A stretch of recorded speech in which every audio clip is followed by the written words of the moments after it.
हिंगोली जिल्ह्यात मध्यरात्रीपासून हलक्या ते मध्यम स्वरूपाचा पाऊस होते आणि या पडत असलेल्या पावसामुळे जिल्ह्यातील छोटे नाले ओढे त्याचबरोबर कयाधू नदी असेल, पूर्णा असेल आणि पेनगंगा असेल या नद्यामध्ये जे आहे ते काहीशा प्रमाणात आता पाणी वाहते।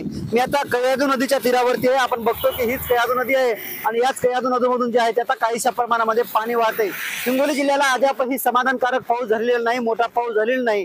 जिल्ह्यातील तिन्ही नद्या तुडुंब भरून वाहिलेल्या नाहीत। कुठेतरी जिल्ह्यातील शेतकऱ्यांना जे आहे ते अजूनही त्या नद्या तुडुंब कधी भरून वाहतात याची प्रतीक्षा जी आहे ते कायम आहे।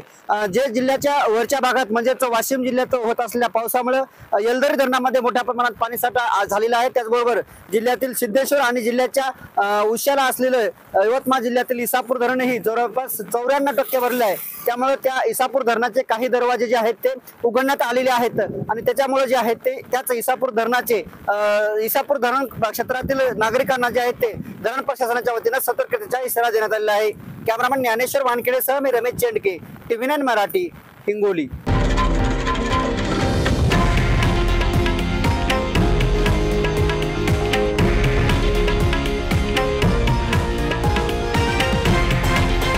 हे आहे देशातील नंबर 1 न्यूज नेटवर्क आणि आपण पाहत आहात TV9 मराठी, एकमेव।